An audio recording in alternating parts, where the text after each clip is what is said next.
In this video, I'm going to take you inside my DAW and I'm going to arrange the beats, mix it, master it, and making it release ready. My hope for this video is that you get some tips and tricks that is applicable to your own beat making workflow, and that by the end of this video, you will have the tools you need to go ahead and make your own beats. And if you want a fast lane to making those beats, just download my free sample pack. The link is in the description. Are you ready? Let's go. Step 1. Import tracks. From the memory card, drag all the files into the DAW. Set the tempo. Here, it's 85. Loop it and cut off the tail. Sometimes the tail can be used creatively, but not in this case. Many sounds come normalized, especially drum sounds from sample packs. They're loud, they peak at 0 dB. In this case, the chops and the loops are also normalized. To avoid clipping in the master, select all tracks and lower the clip gain on every track. The balance will remain, but all the tracks are now lowered by minus 10 decibels, making the master level nice and healthy.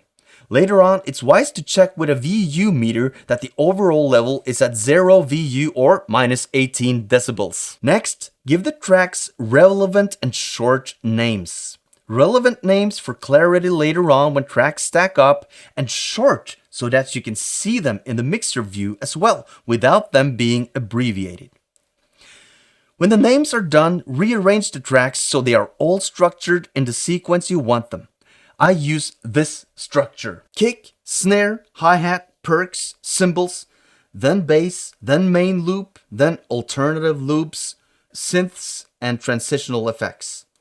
Then lead vocals, backing vocals, and finally send effects as tracks. Then come buses in order of narrow to broad in the same sequence as the tracks: drum bus, bass bus, instrument bus, and vocal bus. Then the broader buses, which are beat bus and acapella bus and the effects bus, the mix bus, and finally the master bus. After that, pull up the color palette and add color to your tracks. For me, drums are purple, bass is red, and instruments are brown. Vocals are always shades of green. Step number 2. Arrangement. I don't mean to be harsh, but the inability to arrange a track or a beat or a song leads to many unfinished sketches on computers all over the world. And this step right here, arranging, is the medicine or the cure to that sketch disease. Let's dive in. Start by duplicating the loop 4 times. In Logic, select all regions and hit Command plus R. Check the keyboard shortcut for your DAW. It's really fast and easy, and you're halfway done almost by doing this. Make the first set of bars your intro. Cut something out and then experiment with filter automation like so. In this step, some mixing is actually being done. However, do only what needs to be done in order to make all the elements sit well together. This involves using high and low pass filters to create space for every track, and not to mention give the bass and the kick some elbow room. In this particular case, I immediately heard that the bass was sub-heavy and lacked definition higher up in the frequency spectrum. I resolved this issue by using a saturator with extreme settings and playing with the mix knob until it made sense. On the main loop, the piano loop, I thought it lacked a bit of width, so I threw up a microshift plugin from Soundtoys to give it some loose offset in the stereo field. I spent some time trying to make the piano loop pop a bit more. I experimented with several plugins, but ended up coming back to the microshift again and again. Finally, I made peace with the microshift. Then I worked some more on the intro, playing around with filter automation to give the drums some impact when they first were introduced in the second set of bars. Then I did the same thing in the verse part, some automating and some muting or cutting out parts to create variation. Finally, I duplicated the intro and the verse again, facilitating a second verse. This beat doesn't have a chorus part. The instrumentation didn't invite that element this time. So the intro part would have to work as a bridge in the middle as well. Step number 3, mixing. Oh, I love this part. And for me, 80% of mixing is actually just fader movements, and the rest is bus processing.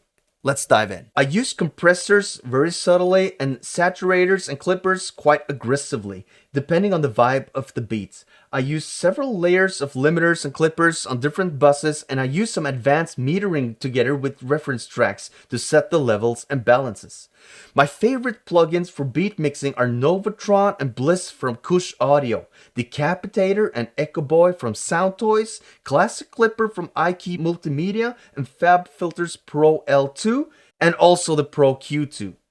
Logic stock compressor is amazing, and I use Waves Factory Track Spacer for sidechain ducking the bass and the instrument to let the kick and snare through, and also later down the line let the lead vocals through in a dense mix. My favorite meter plugins are the Deluxe VU meter from Klanghelm, along with the Isotopes Tonal Balance Control and Insight 2. Links to all these plugins are available in the description. This is how the beat usually is when I'm done mixing it. The drums are popping, making my head nod. The loop is wide and defined. The bass is earth-shattering but doesn't flood the other elements. Step number 4, mastering.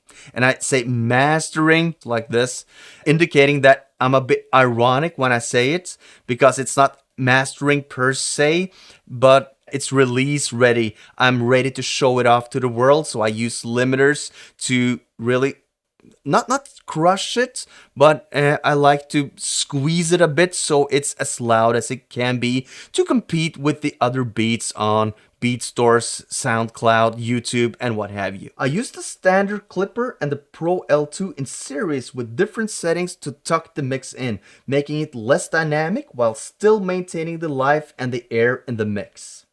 With this beat, I didn't reach the target LUFS at around -8 to -9 decibels, and I could hear that it was because there were 2 dynamic drum hits. I decided to squash them some more using an instance of the Decapitator, taming the high frequencies a bit and making the drums more dense. This is how the beat should be when I'm done mastering it. It should be loud, wide, deep, dense, yet with all transients intact and balanced in the frequency spectrum. Step number 5, final tweaks. Yes, I tweak some more after mastering. I have the beat all in one session. Usually when I master something that I've also mixed, I bounce the song and then I will take it into a new session, a mastering session with mastering templates and such. But for this beat making workflow, it's a bit different. I do tweaks after mastering. And because I move fast when I mix, I always tend to overlook certain things. In this case, I forgot all about the sound effects, and the mix was quite dry and shallow when I was done. I added some reverb and delay in the main loop and a reverb to the snare.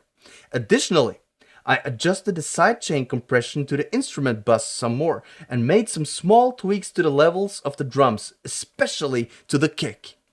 The last thing I did was adding a pitch plugin, the little alter boy from Soundtoys, to simulate an unsteady tape machine, subtly altering the pitch of the piano randomly across the time, as you see in this image. And I know there are a lot of plugins out there that emulates cassette decks that are unstable. I know that Waves Factory has one. You might check it out. The link is in the description. I don't have it myself, but I have been recommended them. Maybe you will try it before me. Step number 6, save and bounce. And again, I haven't saved anything yet because who knows, maybe it's not worth saving. And again, I like to live dangerously. So let's take a look on how I do it. I saved the session and bounced the beat as a WAV and an MP3 stereo file. Then I export all the tracks into a folder that I zip up, and then I can delete the Logic session after a while when I know the beat is done and I won't revisit it. But to be perfectly honest though, I haven't deleted a lot of Logic sessions yet. But I'm promising myself that I will make an effort to do that in the future, because it really sucks up all the gigabytes on my hard drive. The reason why I export to MP3 also is that it's a more portable format, so I have it ready if a rapper wants to check out the beats using mail, for example. Step number 7, and this is upload and promote. Send the beat into the world. The beat is not finished, in my opinion, until it has left the nest, so to speak. So I need to send it off and let other people hear it. If it's only in my head and only on my computer and my hard drive, I don't think it's done. It has to be exposed to the world. I've shifted between uploading on YouTube, SoundCloud, and Airbit. Right now, I'm on Airbit, but I'm thinking of moving everything over to Bandcamp at some point, but I don't know yet. The most important thing, though, isn't where you upload, but to whom you share it with. I usually send my beats to rappers I think will suit the beat, or I leave the beat available for sale to anyone who's up for it. Exclusive and lease the beats is a discussion for another video. That's it. Making a beat from scratch, from nothing to published and maybe even promoted. And promoted in the sense that giving to rappers, making it available for everyone to listen to, and maybe posting on social media, posting to your email list, and so on and so forth. My workflow is divided in two. I use the MPC first, sampling, chopping, making the loop, making the drums, making the 4-bar loop complete, and then over to Logic Pro, where I do all the arranging, mixing, mastering, and tweaking, and exporting, of course. You can do all of this in your DAW. You can make a beat from start to finish in Logic Pro. You can do it in Ableton, Reason, Cubase, Pro Tools, and GarageBand, what have you. But I've just found this process work best for me. The tactile feel of the MPC combined with the swiftness and the ease of Logic Pro makes it the best of both worlds, both the hardware and the software worlds. And not to mention, I work fastest this way, and I'm inspired the most taking all these steps in this specific sequence. I've done hundreds of beats using this exact workflow. And before you go, how do you prefer to make beats? Does anything in my workflow resonate with yours? Leave your comments below because I love to hear your thoughts on this. And if you haven't already, download my free sample pack. The link is in the description, where I give you 20 kicks, 20 snares, 20 hi-hats, and some additional goodies that will get your beat making started in no time. Thank you so much for watching this video. I appreciate it, and I hope that you find the time to watch another one.